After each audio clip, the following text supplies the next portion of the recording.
Why do we love our abusers? And why do we stay with them? In today's episode, Kerry and I will delve into trauma bonds and the emotional power they can have over us, as well as how they create mental confusion and psychological dependence on the abuser. And today's self-help tip is on the importance of identifying and protecting non-negotiable boundaries. Thank you for joining us on Breaking Free with Kerry and Tara, the podcast where we talk about strategies, tips, and tricks for navigating and recovering from toxic relationships. I'm your host, Dr. Kerry McAvoy, a mental health specialist with over 20 years of counseling experience and the author of Love You More, an inside graphic look at my survival of a narcissistic relationship. And I'm your other host, Tara Blair-Ball, certified relationship coach, abuse survivor, and author of Reclaim and Recover, Heal from Toxic Relationships with the 7-Step Guided Journal. We're thrilled that you're here with us today. Remember to subscribe so you don't miss future episodes, and leave us a review and let us know what you think of the show.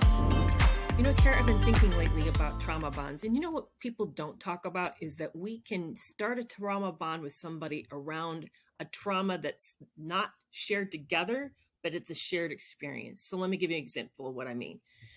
I am a survivor of very catastrophic sexual abuse, and I know that my ex didn't know that when he met me, because it wasn't something I would have shared. It's something really deeply personal to me.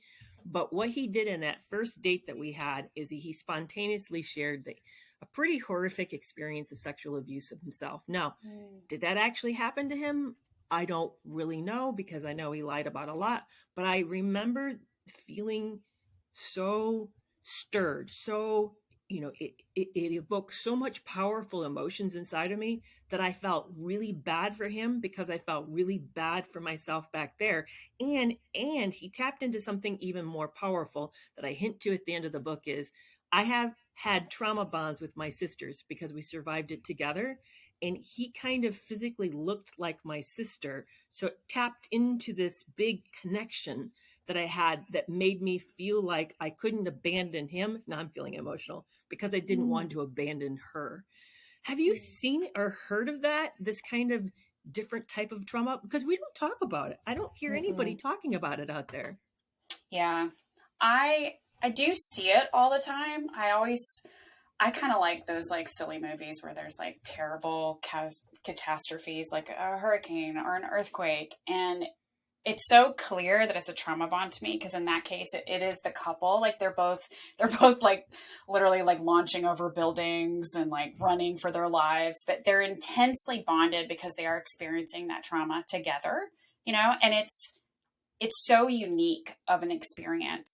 And I have seen it many times in my romantic life where at the beginning of a relationship, just like you mentioned, I felt intensely close to someone, and really before I knew them at all, because we shared a very unique traumatic experience from our past. And that sort of trauma dumping that can happen, in an unhealthy relationship starting can feel so much more intimate and vulnerable, and it can really kind of wedge us open when we might have our guard up. And for those of us, I think, who've experienced trauma, especially at a young age, I think it can have that sense, it can really prey on that sense of belonging. Because I know for myself, growing up with trauma, is I really just felt apart from. Nobody understood, nobody had these situations. And so to meet someone who shared something so unique that I thought was that I was alone in experiencing, really just, it would hook me really intensely. Yeah. In fact, there's a study out there. I know I'm not going to get it quite right, but it looked at what was a bonding experience for new people. And that found that if the two of you shared a scary experience, I think they had them like cross a high bridge where it felt really precarious, that when they got done and asked about their perceived experience of the other person, they felt more connected with the other person because they shared the fearful event together. Yeah. So there is something about that. And you're right. Psychology already knows that you don't need to have an actual physical experience. If you can imagine it, if you can fantasize it, it's as powerful as doing it. which is why we can do things in our minds and actually have physical impacts. That is so fascinating. I know for me, when I was writing my book, Love You More, I didn't make the connection until the very end, that I had connected, that I had felt that I'd abandoned my sister, and that I remember, I think it was like maybe 6 or 7. I said, I am never going to do, was so guilty, felt so much shame for her suffering, that I had vowed that I would never let her suffer like that again. And I had never made the connection in the middle of that relationship, that one of the reasons I stayed too long, and anybody who's read the book knows I stayed a really long time, was because I couldn't violate that integrity, that promise I had made to her. I didn't want to violate it with him. Now, did he deserve it? Absolutely not. But it's powerful that the way that it hung over me and was affecting a lot of decisions that I was making. Mm-hmm. Yeah, I can relate to that too. I can relate. I actually have a similar situation with my sister and I were both raised in a very physically abusive home, and I took on a lot more abuse because I was the older sibling and I was trying to protect her. And it's funny because as adults, we had completely different experiences. Like, she's very close to my parents and I have nothing to do with them. And she doesn't remember, or says she doesn't remember, the extent of the abuse. And part of that was because I would act out in a way to avoid her getting the brunt of it. And that rescuing personality was really hardwired into me, that when I started relationships, that if I saw someone be vulnerable, or someone who'd been put upon or whatever, I would very intensely want to grab onto them and not leave or hold on. Man, you're really connected. I too. And I've now had to say to myself, Kerry, you can't pick people who are needy, people who need to be saving. It's one thing if they walk into your door as a counselor, as a therapist. Yeah, okay, now there's a connection, but there's a safety of the room. There's a safety of the rules of the room that keep therapists safe. But when you're in a relationship with one of the heart, there's not that same safety built in. Then you're wide open to being manipulated and exploited, or just doing too much. I mean, even if it's not an abusive relationship, you just are going to do too much. Mm-hmm. And like you too, I stayed too long. I stayed too long in my first marriage. I was with that person for nearly 10 years, the whole time hoping to fix or change or rescue that situation. And honestly, a lot of it I ended up just internalizing and feeling responsible for that, because the relationship wasn't changing. For example, it had to be my fault. It had to be something wrong with me. And that was a lot of stuff I ended up having to work through afterward. Right. Do you think, I'm right now trying to think of this in my head. What do I think? Do you think those who actually then use the power of a trauma bond are doing it consciously, intentionally, or do you think that they just stumbled in how to make people feel stuck and connected? I have my own theories about that, but I'd like to know, because let's go back to my first meeting with my ex, where he does share this. I think that was an intentional overshare. This is not a guy who shares anything without giving a lot of thought to what he says and why he's saying it. Because I believe he viewed truth as an option. So he's always like considering what he's saying and why he's saying it. So for me, I think it was an intentional share, and it was an intentional effort to develop a trauma bond with me. But what do you think? Do you think it's always intentional? I don't know. No, I don't think it's always intentional. I do see a lot of abusers and people who just end up being predators using it, because it does, for certain people, open up the door for them. For me and likely you, who are already very empathetic, loving, caring, compassionate people, when we hear someone's story of their own suffering, we're going to open up and want to share back.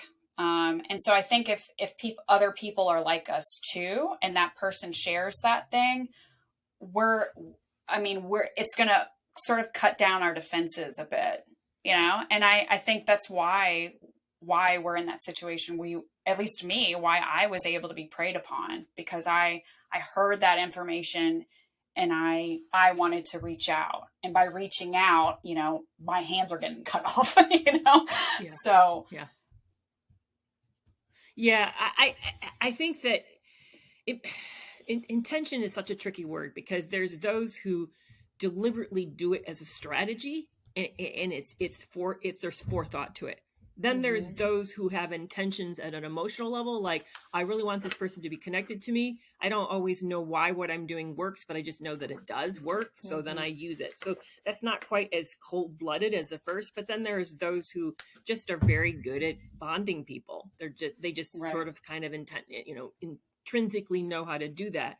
But I do think there's a degree of manipulation that's going on here, regardless of what's happening at all of these levels. And when you look at the stages of a trauma bond, I mean, I talked about it in episode number 58, I think is when I got into it, broke it down, that there are 7 different stages. I mean, when you look at the 7 stages, you can't say that they don't have, there isn't a deliberateness where you're love bombing, you're getting somebody hooked, you're using criticism, you're gaslighting them, you're getting them to actually submit through resignation, and they're losing them sense of self, and that this is leading to an addictive pattern with them that you then pull out the minute you start to feel them pull away. How many times have we heard this when we talk to people, either coaching or online? The minute that person who's the predator or the offender senses there's a pulling away, they immediately do something to re-engage.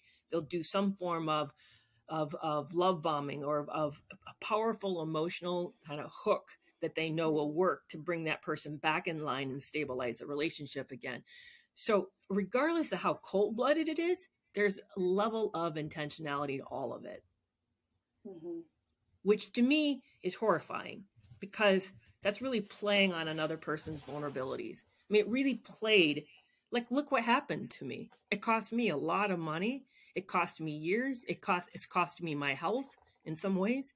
I mean, he's taken a lot from me, and that's, it just makes me really angry. It's an awful thing. And when I see it out there, when I see it's trauma bonds happening to people, yesterday someone got a hold of me who was talking about their issue, and I mean, I know they're in here's this person, they're describing this horrific abuse on one hand, and then saying, I love them, I don't want them to hurt. And I knew I'm hearing a trauma bond.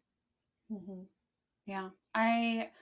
It's funny, all this week I was meeting with clients who were in trauma bonds in one way or another. And it is amazing how damaging it is, how lasting of an impact it is, and how at different points it's definitely more manipulative than others. I have one client who,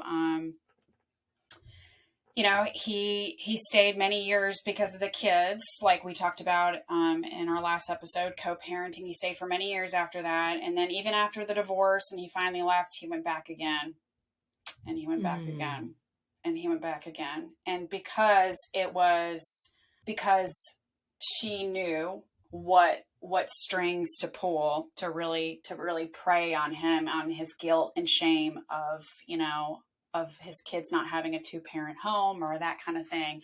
And that's really where I think it just gets so calculated, is when they come back and are suddenly kind, and you are so not used to them being kind that it shocks you. And they could just be like, they could be giving you the same kindness that a stranger would give you on the street, but it's like, oh, it's amazing, I know, and it's so sad, because it's just basic human kindness, but it stuns you, and it's enough to leave you off kilter. So you end up making an emotional instead of logical decision. You jump back in, you believe the promises that they've changed, the situation's changed, that it's going to be what's best.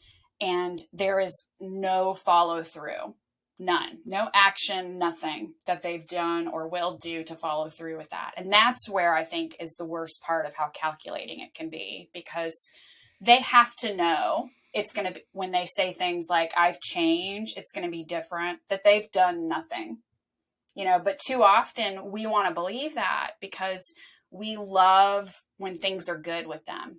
We love that happy, glowy time of the trauma bond stage, but it never lasts. And as someone who has participated in a trauma bond, you know, when the lovey glowy would start to fade, that's when I might pick a fight or they might pick a fight. And then the cycle of the abuse specifically just begins again. Yeah. Let me do a side-by-side comparison so people can see that how cruel a trauma bond is. So I've actually read this out of when they looked at hostage, people who take people hostage and they're trauma bonding the hostages to them. They'll do things like that. They'll have just threatened that hostage with threat of death. If you don't comply, this is going to happen. They'll do really, really horrible things too. And it's real. I mean, they may actually see demonstrations that these people mean what they say. And yet they'll come in at night when it's cold and offer a blanket. And then that act of kindness is so shockingly different than what they experienced earlier in the day. You think to yourself, well, they didn't have to do this. They could have come in. They could have let me freeze to death today. See, they must care for me because they showed care for me. And suddenly that heightens that experience to an odd place, but it's done manipulatively to make that person compliant and easier to exploit, easier to manipulate. So when you put that side by side to somebody who's been super cruel to you, doing really hurtful things, maybe they're betraying you by various ways, stealing money, or they're cheating in you or whatever, and then they come back and they do something that extraordinarily different that makes you feel seen, you do the same conclusions. You think they didn't have to do this. They didn't do this before. It must mean something that they do this, and you make a conclusion that ends up being your doom because you attribute things to them that are never actually true, that was being done deliberately to create that connection. That's why when Sandra Brown in her work says, been listening to some more of her work lately, is you get put into a trance and you are brainwashed. This is a form of brainwashing, which, I mean, I know we love to dump on victims and say that they should leave, they should know better, they shouldn't be so stupid. But when you're living in this kind of confusion and turmoil, and on top of it, you're being threatened in your life, and there's not a simple out. Let's be honest, there are not simple outs. These people make sure that whatever you do is going to cost you and cost you dearly. Then those kindness, you put so much importance on the acts of kindness. Yeah. And it's important to note too, just in research, they've talked about trauma bonds as being as addictive as taking heroin. Just the release of chemicals in your body throughout the cycle. I mean, just thinking the adrenaline and cortisol when y'all are fighting and that level of abuse, and then that wanes. And then there's, the lovey-dovey, you're making up. So dopamine and serotonin, and then that wanes. And then that's primed to start the cycle over again. Because for me personally, I always wanted the lovey-dovey. That's what I wanted to get to. And I saw the price of getting to the lovey-dovey as the fight. I was like, I'm willing to put up with this. I'm willing to start this. I'm willing to deal with this because I know it's going to lead to what I actually want, which is the only time I felt connected and loved and cared for in that relationship. I was willing to suffer through abuse so I could get that love and connection that I so craved. Yeah. You're reminding me of a moment that I wrote about in the book. And it was he really hooked me when he did this. And I'm now, standing way far back from the relationship, realizing he had huge ulterior motives. Huge. It was not about a connection with me. He did not. This man, I'm convinced today, never loved me. But there was a moment when he and I were having, he was facing a lie detector test. And one of the questions that had been proposed to me that I asked him was, did he get into the marriage for financial reasons? Which the answer I now know is most likely yes. I don't know that, but I know that. But I'm pretty for sure that he was so enraged that he actually, I think this was his nature. He pulled out all his cards and handed them to me and basically said the relationship was over. I mean, he terrified. And then I knew I had to go home with this guy in the car. He could be violent. I remember feeling terrified in that appointment, terrified. And we got in the car and I'm waited with bated breath for what he's going to do next. And he looks over at me and he says to me, what I just experienced with you is what you've been going through all along. And that empathic connection with me, that sensitivity. Now, was it authentic? No, of course not. He's a narcissist. but the ability to do that in order to sort of me, there was that back to that blanket. There was that blanket given to somebody who's freezing in the night. And that's how it felt to me. And I broke into tears. I felt so connected. But now looking back, that was he knew that I was ready to leave. He knew that I was feeling really, he had just said we were done. I was going to act on it. And he connected it and pulled me right back in. Yeah. And that's why we stay, Yeah. Those good moments. That's why I stayed personally. Oh, I know. So what do you think the takeaway from all of this is? Because I'm sure I'm triggered. I'm sure anybody's listening is feeling triggered. So what do we want people to know about this? I think I think the recognition of what it is and equating it to a drug addiction really helped me the most. I don't know if it helped you. I don't know if you were aware of what you were in the middle of, but it really helped me because I had to see it and recognize as this is the cycle that I'm in, and this is why it has this much power over me. And do I want something like heroin to have this much power over me? And and I really had to see it like that, and I also had to reframe some of the things that were happening and being said to me and I had to tell other people to tell me these things. Like I heard all the time that I was a terrible mother to my kids, that I would never find better, that no one would ever do for me as much as he did for me. Like I heard those things so many times when we were fighting that I believed them. And I really had to talk myself out of those things. And I still struggled with the mother piece for a while, as we talked about in the co-parenting episode, because that's always been a fear of mine, is being abusive like my own mother was. But the piece of, no one will ever treat you better than I have, or whatever BS is like, I really had to come to a place where I could treat myself better than him. And if that meant I was single for the rest of my life, I really didn't care. I at least didn't deserve this anymore. Like a piece of trash didn't deserve the way I was being treated. And I was the mother of this person's kids, and being able to reframe that for myself and have people in my corner. We've talked about this a lot, support system, like who reminded me of that, of like, you do deserve better. You absolutely deserve better. Yeah. No, I didn't get any outside of input. I had therapists that were involved, but they were more trying to like build up my own self-esteem, and that didn't help. That actually backfired. I fired 2 of them for pushing on me to set kind of better limits. I think if someone had said to me, this is what's happening, this is why it's so impactful, and there's a level of intentionality in order to exploit you, I would have been, whoa. I would have seen it in a different way. So I agree with you. I think just awareness that there is these stages, that a trauma bond is a deliberate effort to keep someone connected to you so you can stay in control over them, and then help them begin to watch the process, watch how they move from threatening you in some way or hurting you to then they'll do something to kind of pull you back in, to make you not leave, to make you stay with some offer of hope, or there's some promise that it won't be like this again. But just sort of if you can stand outside of the process just enough, it will help you then to sort of break the cognitive dissonance, which we definitely need to talk more about, but it will help you to see the truth so that then you're having more control over what you're experiencing and what you're doing with what you're experiencing. It would have been really helpful to me. I wish I'd known, honestly. Something that I think would be helpful too is journal what happens, and journal in a way that's safe. Like, because your ex or your current partner may view it. But I started doing that at the end of that relationship, and it was startling to read back over what was actually happening with some distance or some time, because my memory was so messed up because of cognitive. I just would forget things constantly, but having that like documentation and reading back that over, like it was really hard to argue against what was happening when it was in black and white in front of me. Yeah, I love that. That's a great suggestion. It's a great suggestion. I know even writing the book was really healing and very powerful. And I saw a lot of the lies. I could start to see through things. That's a great suggestion.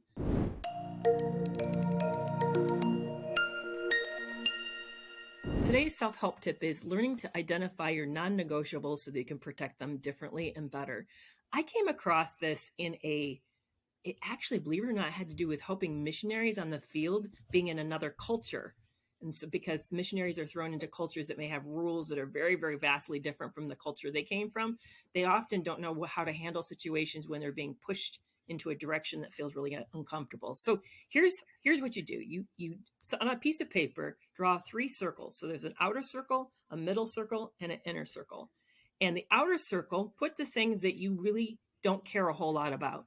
So say, for example, if someone asked you, what did you want for dinner tonight? You may not care whether or not it's a salad or soup, maybe even sandwich. You don't have a lot of investment. Those are the things that belong in the outer circle. The middle circle are things that you can adjust, but you do with some tension.